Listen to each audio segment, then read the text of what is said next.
अंधाराकडून प्रकाशाकडे नेणारा सण म्हणजे दीपावली. या दीपावलीच्या दिवशी आपल्या घरातलं जे वातावरण आहे ते अगदी अंगलमय असतं. या दिवशी साक्षात आपल्या घरामध्ये माता लक्ष्मी येत असते. मग आपल्या घरातील प्रत्येक कोपऱ्यांमध्ये अगदी प्रत्येक ठिकाणी आपण जो दिवा आहे तो लावत असतो. असं केल्याने आपल्या घरातील नकारात्मकता दूर होते. आपल्या घरामध्ये सुख, शांती, समृद्धी येत असते.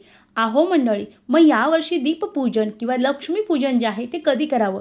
तर लक्ष्मीपूजन अनेकांना प्रश्न पडला आहे. 20 ऑक्टोबर की 21 ऑक्टोबर? तर मंडळी, तुम्हाला जे लक्ष्मीपूजन आहे ते वार मंगळवार 21 ऑक्टोबरला करायचं आहे. मग 21 ऑक्टोबरला चुकूनही तुम्हाला या वेळेमध्ये जे लक्ष्मीपूजन आहे ते करायचं नाही. हा जो वेळ आहे हा राहुकाळ आहे. या राहुकाळामध्ये आपण कोणतेही शुभ कार्य करत नाही. आपल्या घरामध्ये माता लक्ष्मी अखंड राहावं यासाठी आपल्याला जे लक्ष्मीपूजन आहे त्या चुकूनही या वेळेत करायचं नाही. ती वेळ आहे ती म्हणजे 8:40 नंतर तुम्हाला चुकूनही जे लक्ष्मीपूजन आहे ते करायचं नाही. पण तुम्हाला 6:10 ते 8:40 पर्यंत जे लक्ष्मीपूजन आहे ते करून घ्यायचं आहे. कारण राहू काळामध्ये केलेलं जे आपण पूजन आहेत किंवा एखादं कार्य आहे त्याचं इष्टफळ आपल्याला मिळत नाही आणि आपल्या अनेक आर्थिक समस्या आपल्याला येत असतात. त्यामुळं तुम्हाला या शुभ मुहूर्तावर जे लक्ष्मीपूजन आहे ते करायचं आहे. श्री स्वामी समर्थ. धन्यवाद.